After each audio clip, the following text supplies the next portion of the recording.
दोस्तों, एक बार आप सभी का आपके अपने चैनल किस्से कहानियाँ और हम में बहुत बहुत स्वागत है।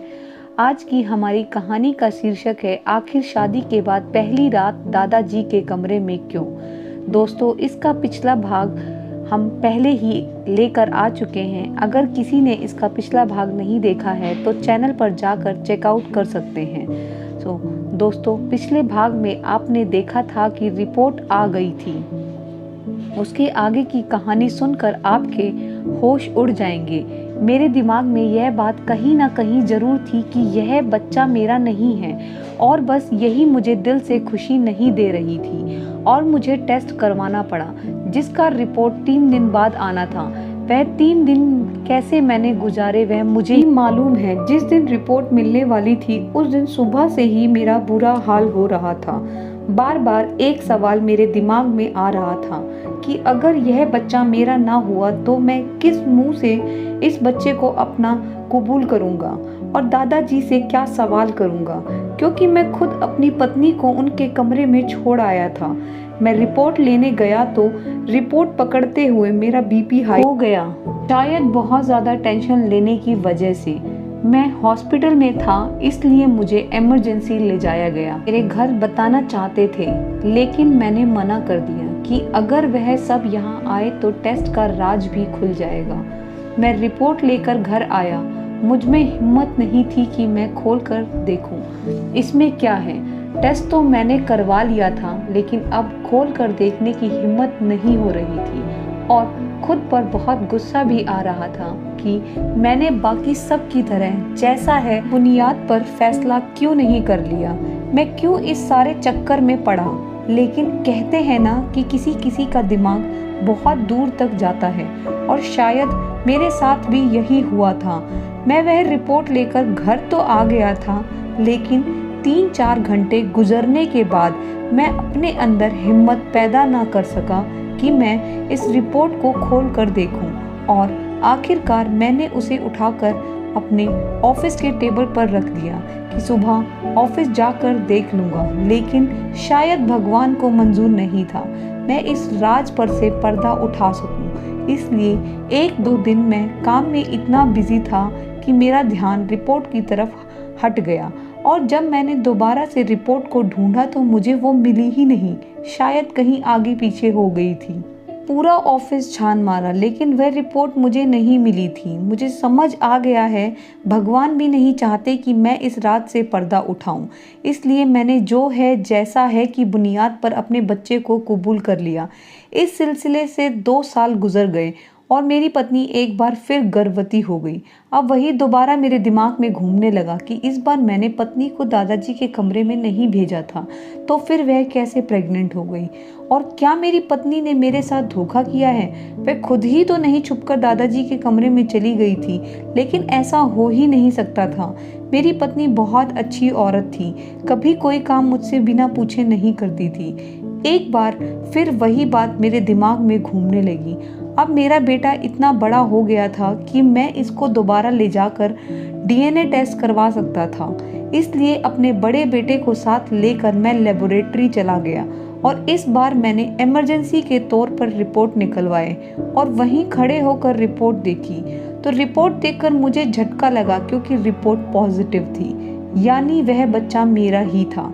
मेरा दिमाग झटके खाने लगा कि अगर वह मेरा ही था तो 2 साल तक क्यों नहीं हुआ और सिर्फ 1 दिन दादा के कमरे में रहने के बाद भगवान ने मुझे यह दे दिया। लेकिन मेरा दिल टेंशन फ्री हो चुका था कि वह बच्चा मेरा ही है। इसलिए मैंने अपने आसपास ध्यान करना शुरू कर दिया कि मेरे सारे भाइयों के 2-3 बच्चे हैं लेकिन सबकी बीवियों ने सिर्फ 1 रात दादाजी के कमरे में गुजारी है। इसका मतलब है कि जो मैं सोच रहा हूँ वह गलत है।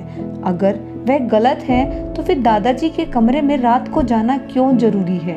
वहाँ ऐसा क्या होता है कि दादाजी के कमरे में दुल्हन को बेहोश कर देते हैं। यह रात जानना अब मेरे लिए बहुत जरूरी हो गया था क्योंकि मेरा सबसे छोटा भाई जवान था और उसकी शादी के बारे में सोचा जा रहा था और अब उसकी पत्नी के साथ फिर से वही सब होना था जो मैं नहीं चाहता था। इसलिए मुझे इस राज को जानना था, लेकिन कैसे यह मुझे समझ नहीं आता था। क्योंकि मैं जब भी इस बारे में सवाल करता था, दादाजी मुझे चुप करवा देते थे और हमेशा एक ही बात कहते थे, बेटा मुश्किल वक्त गुजर चुका है। और मैं उनकी बात सुनकर खामोश हो जाता कि शायद वह मेरे बच्चे के बारे में बात कर रहे हैं, कि भगवान ने मुझे बेटा दे दिया था, लेकिन कभी समझ ना सका कि वह किस मुश्किल वक्त की बात कर रहे हैं। और फिर इस बात को भी साल गुजर चुका है और मेरे भाई की शादी आ गई। अब मैंने सोचा कि दोबारा इसके साथ वही होगा, लेकिन मुझे कमरे में रहना था। मुझे मालूम करना था कि दादाजी पहली रात दुल्हन के साथ क्या करते हैं। इसलिए शादी के दिन मैंने बहाना किया कि मेरा एक दोस्त बीमार है और मुझे इमरजेंसी में वहाँ जाना पड़ेगा। फिर सारी फैमिली बैठी हुई थी तो मैंने उन सब के सामने उठकर बाहर निकल गया। सबने यही समझा कि मैं दोस्त की तरफ चला आया हूँ। मैं पिछले दरवाजे से खिड़की के रास्ते दादाजी के कमरे में घुस गया। वह कमरे में नहीं थे, मैं उनके कमरे में छुप गया। मुझे इंतज़ार था कब दादाजी और नई दुल्हन कमरे में आएंगे।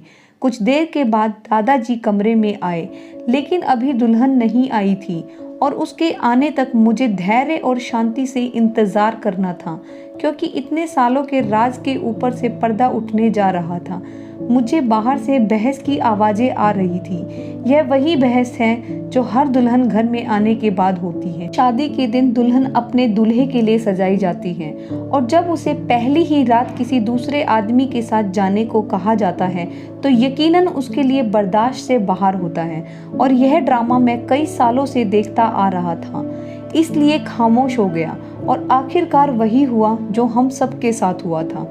शादी के थोड़ी देर के बाद ही दुल्हन कमरे में आ गई।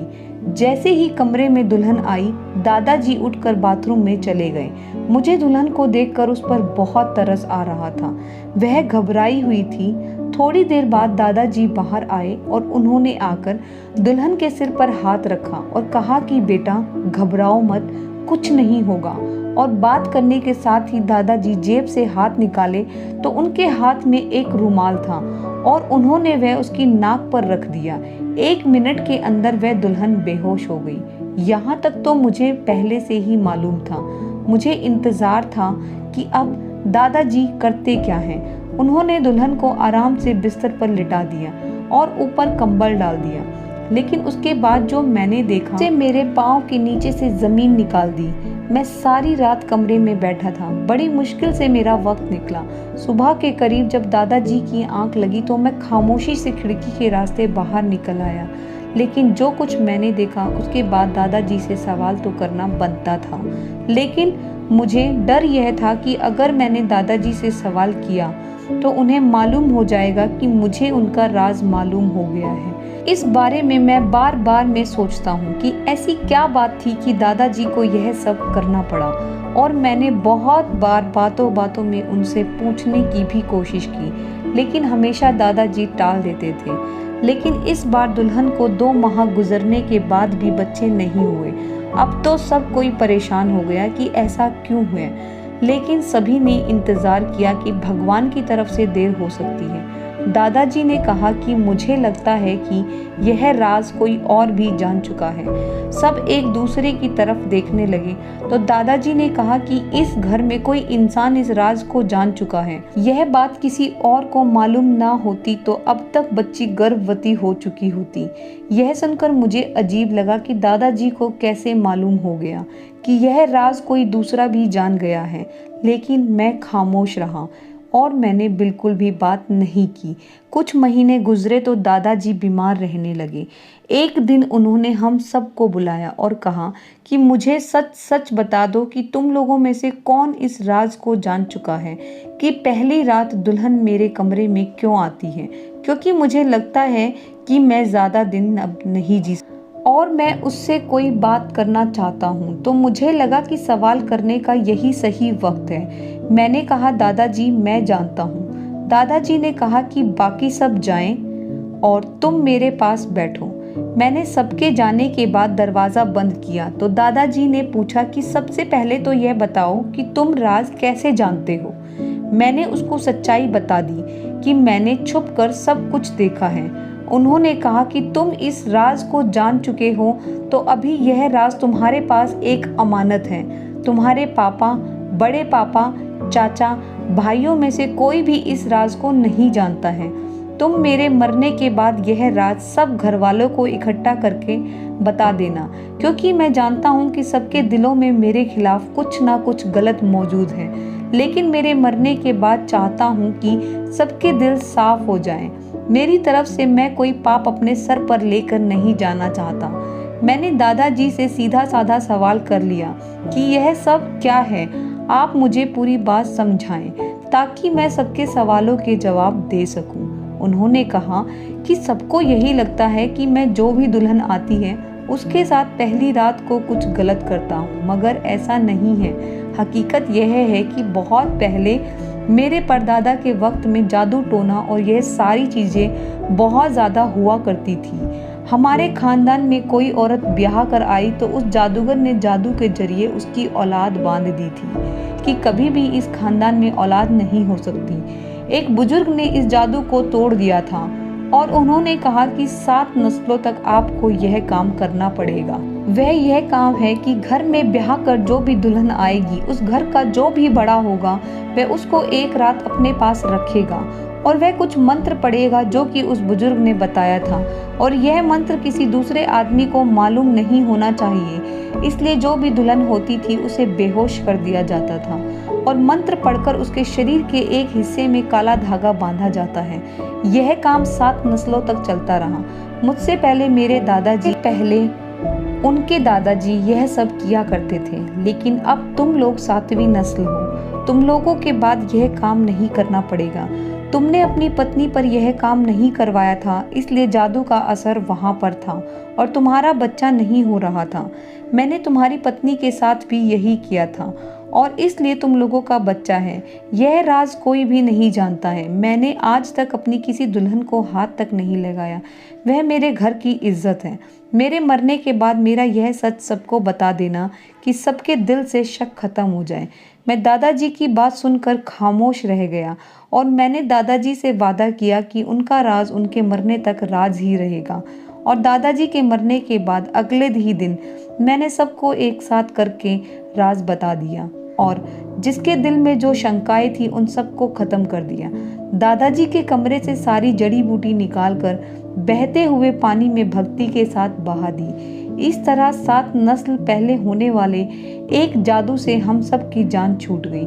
कहानी पसंद आई हो तो लाइक ज़रूर करना। धन्यवाद।